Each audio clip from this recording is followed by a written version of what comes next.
Scoodly doodly doo, it's time for another Welch review. Scoodly doodly doo doo. Guys, this is a big one, right? The Welch review. This is a big one, as I'm a super fan of this character. I can't tell you how psyched I was to see this movie and to be talking to you about this movie. And that movie is none other than The Batman. Now, in this time around, we have Robert Pattinson as Bruce Wayne, more famously known as Batman. And Robert Pattinson was in the Twilight series, the Christopher Nolan film Tenet, and the David, is it Michad? I butchered that, I apologize. But either way, The King, where he played the Dauphine of France. You have Zoe Kravitz as Selina Kyle, Catwoman, and she was previously in Mad Max Fury Road, X-Men First Class, and the Lego Batman movie, which she also played Catwoman, which is pretty cool. So that means she's played the character twice. Jeffrey Wright as Jim Gordon. He was in Westworld, Shaft, and Hold the Dark. John Turturro as Carmine Falcone, and he was in The Night Of, The Big Lebowski, and The Transformers, the first three movies. And you have Colin Farrell as Oswald the Penguin Cobblepot, or Oz. And Colin Farrell is in The Recruit, SWAT, Daredevil, and Dead Man Down. You have Paul Dano as Edward Nashton, a.k.a. the Riddler. And he was in Prisoners and Being Flynn and Ruby Sparks. Andy Serkis plays Alfred, and he was in Star Wars The Force Awakens, Dawn of the Planet of the Apes, and The Lord of the Rings, The Two Towers, right? He was in Dawn of the Planet of the Apes, he played Caesar. He was in the trilogy, the new Apes movies. You have Peter Skarsgård as D.A. Gil Coulson. He was previously in Green Lantern, Kinsey, and Garden State. You have Jamie Lawson as Bella Real. She was in Farewell Amore, The Woman King, and Till.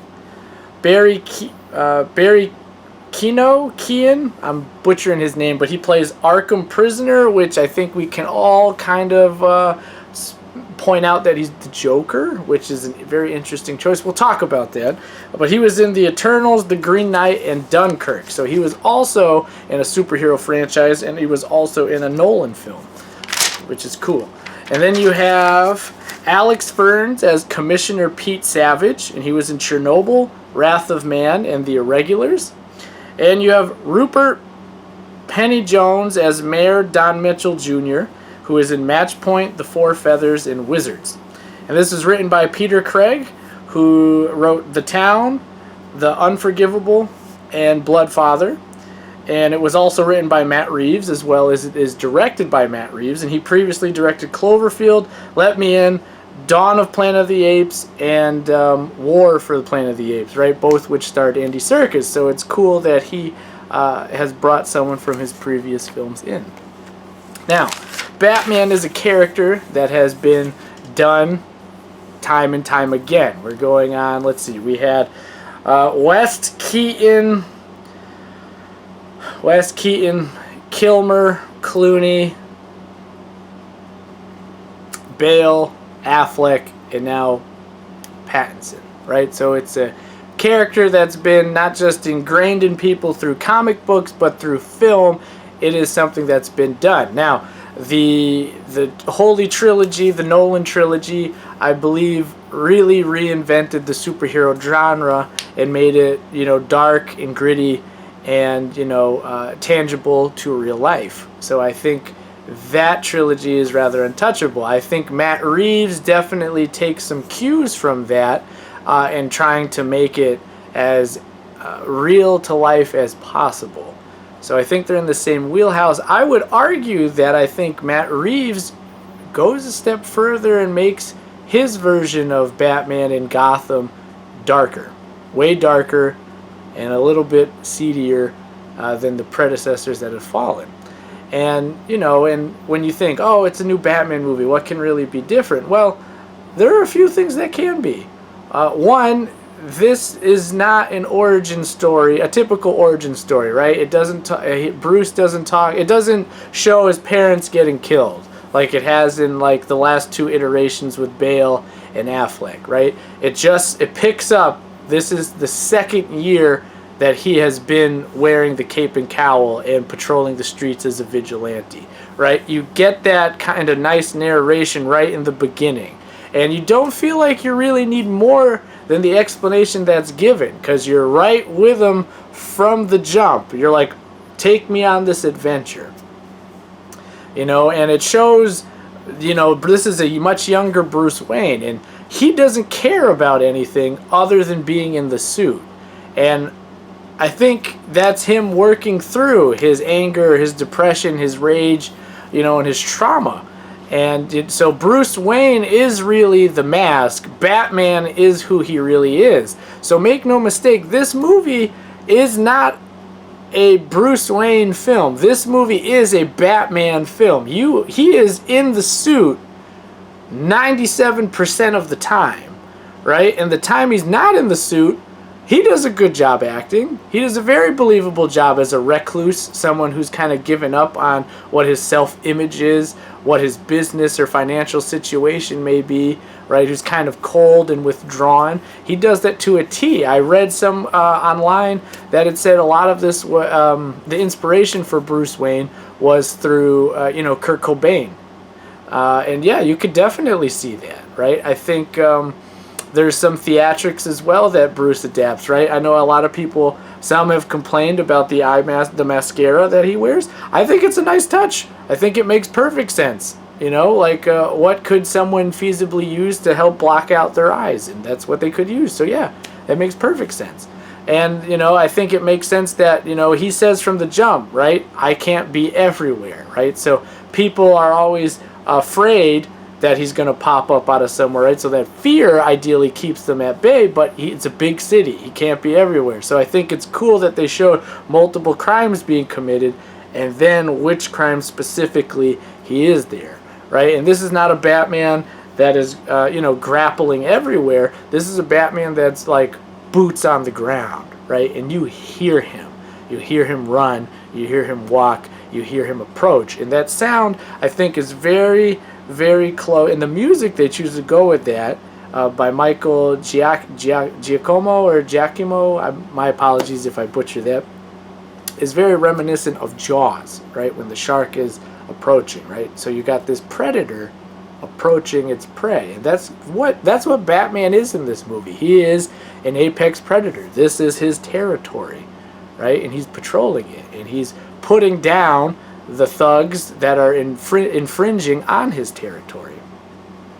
Now, to support Batman, you have Andy Serkis as Alfred, and this Alfred is a lot less cheery and fun than Michael Caine's Alfred, or the one, Pat Hingle before him, right? This Alfred is very much reminds me of the the background from Earth 1, right, where he was a defense expert, a security expert, and then he trained Bruce, to be able to defend himself, to be a fighter, to be a warrior, right? So not really sure how to be a father, but is gave him the skills that he had to offer in order to help him work through the pain that he was going through, right? And so they don't have the best relationship. But you see that change throughout the movie. I shouldn't say best, but they don't have the closest relationship. But you see that change and how that changes throughout the film, and I think that's really well done. Andy Serkis, anytime he's in anything, he delivers, and he does a really good job. And it's just nice seeing him as Alfred, because when you look at it, he's been in Lord of the Rings, he's been in Star Wars, he's been in Marvel, he was in Planet of the Apes, now he's in Batman, so he's been DC and Marvel, Lord of the Rings, Star Wars. The really only thing left, I think he needs to, the final cherry on top is put him in James Bond. Just put him in James Bond. So, Barbara Broccoli, if you're out there, if you watch this, please put Andy Serkis in James Bond. Let him complete that fantastic culmination of things. Moving off from Andy Serkis, who again is amazing, Jeffrey Wright, man. Jeffrey Wright is such, I feel, an underappreciated actor, because anything that man's in, he gives 150% into it. And he is a fantastic Jim Gordon.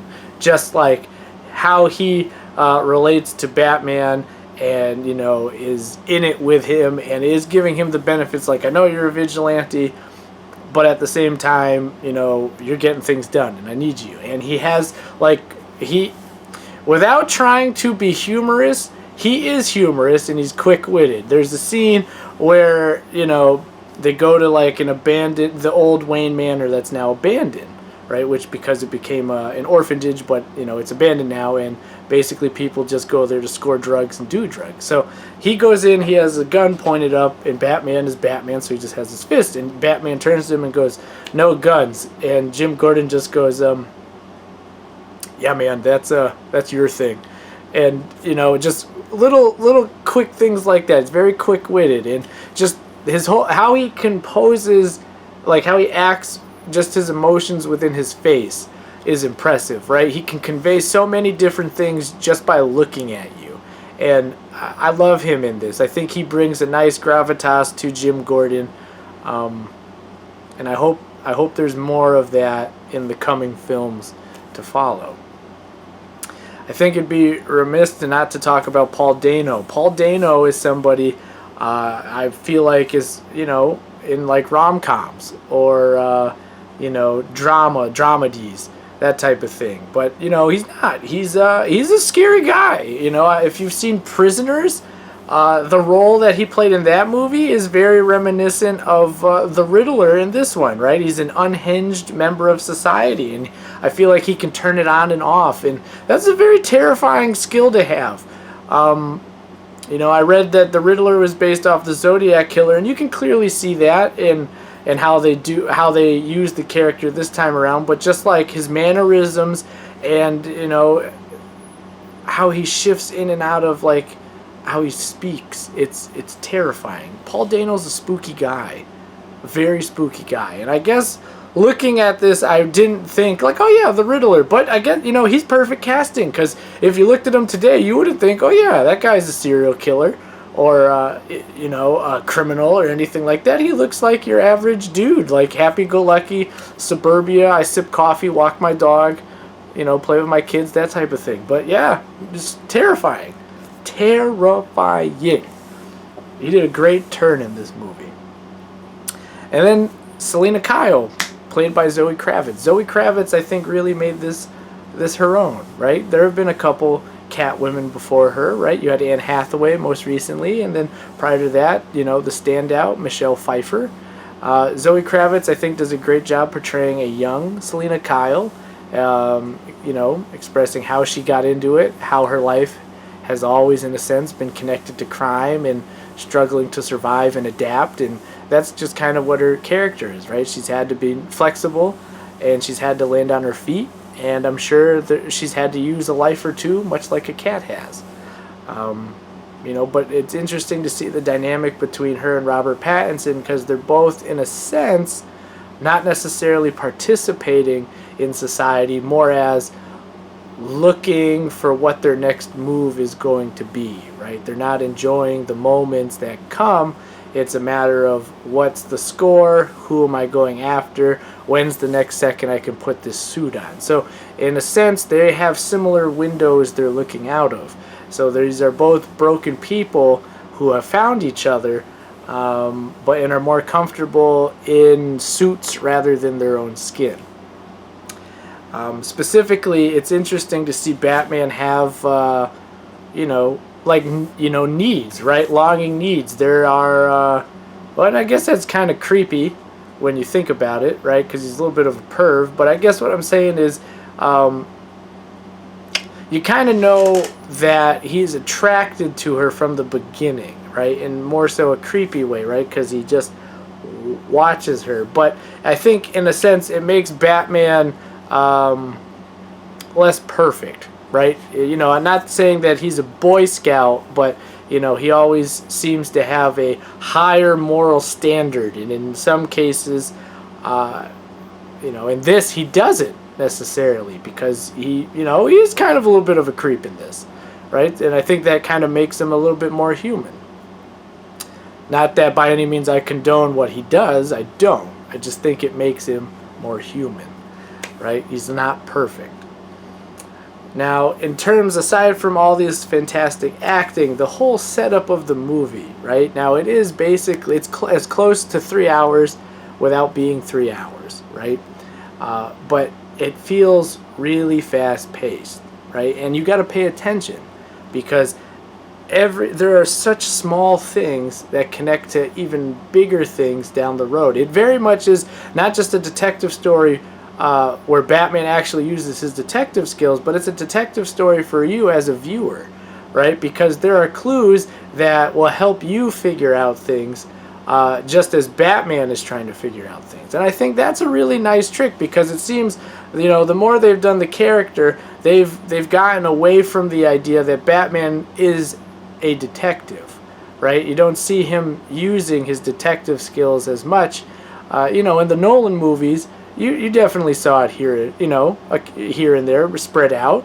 But as Ben Affleck was Batman, you didn't see him doing detective work. You saw him brand people, and you saw him fight Superman and fight, extraterrestrial beings. Which, don't get me wrong, is super dope. But this is just like a more, I guess back to comic basics Batman than we've seen previously. And it's somewhere in between year 1 and year 2, right? Mixed together, and they've just gone on and said this is year 2, but if you read the comics year 1 and year 2, then this would be the perfect hybrid amongst them. And the whole way through, it's fully committed to this vision of if this is dark, this is gritty, and it's capitalized at the atmosphere. There's very little day shooting where it's not dark or it's not rainy or overcast. Not until the end, which I think is a very big. It's a nice. Oh God, there's a word for it, but I guess what I'm saying is it's always darkest before the dawn, right? As they say. So Batman kind of goes through this metamorphosis of being this dark creature of the night that only comes out to help people when the sun isn't out, to by the end of the movie he is out in the daylight and he is helping the public in a different way, right? He is now not just become a gritty avenger, more as a symbol of hope, right? A symbol of we are going to get through this, we are going to survive, right? So there is a transformation not just within Bruce, but also with what he's going to do while he is Batman, right? And the parameters in which he will go out as his true self as Batman. So I think through Batman, he's finding that, he doesn't have to be simply vengeance. There is more to him than just, pain and gain. And, oh, wait, I can't believe I forgot about this. Colin Farrell, man. Colin Farrell does such a great job as the Penguin. They've taken this character that Danny DeVito portrayed, right, who, physically made look like a penguin, eat fish like a penguin, and live in a sewer, and they've made him basically like a mob boss, which is a fantastic interpretation of the character because, the Mafia, they have, sometimes they have a little bit of strange name, like Jimmy the Nose, whatever, or Paulie Walnuts, right? Like from The Sopranos. Things of it. Jimmy Two Times from Goodfellas, right? So Oswald the Penguin Cobblepot, right? That makes sense, right? People have all these crazy nicknames. And yeah, so they totally made, they gave him the nose, right? So he just looks like, your typical, I guess, like Italian gangster, because he's got a big nose, right? And unfortunately, sometimes you're Italian, I'm Italian, you got a big nose, I got a big nose, so it works out. But he does such a good job, you wouldn't even know it's Colin Farrell, right? Because he's in a fat suit, and he just does such a good job. And the accent he puts on, it's fantastic. I love him. I want to see more of him in these movies. He's such a good character. He, again, not intentionally trying to be humorous, but is humorous, right? Especially in his scenes with Gordon and Batman. It's perfect. It's absolutely perfect. So I cannot say that. Oh, and then the other thing, the last thing, the Joker, Barry Keoghan or Keoghan. My apologies, I'm butchering that. I don't know how I feel about that. I feel like we've seen the Joker a couple times now.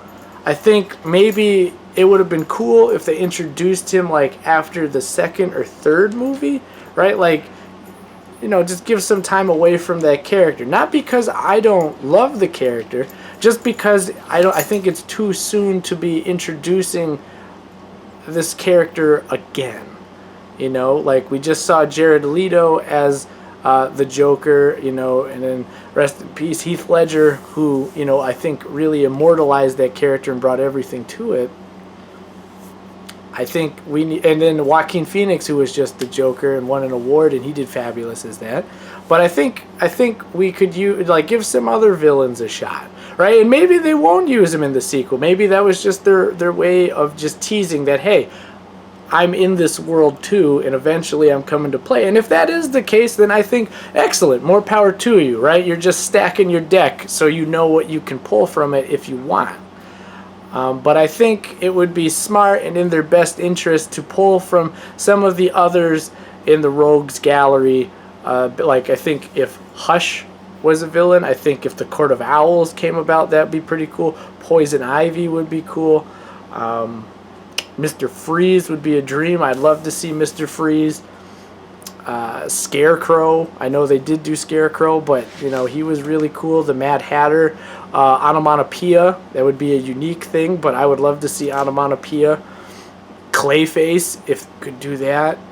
There's a lot of characters they could pull from. So I think they should, before they bring in a Joker arc or go pedal to the metal with him, I think it would be wise to showcase some other villains. And that's it. Overall, I love this movie. I've seen this movie I think at least 2 or 3 times, twice in theaters. I own the DVD. It's really special to me, not just because of loving Batman, but just on a personal level, it's very important to me. So I love Batman.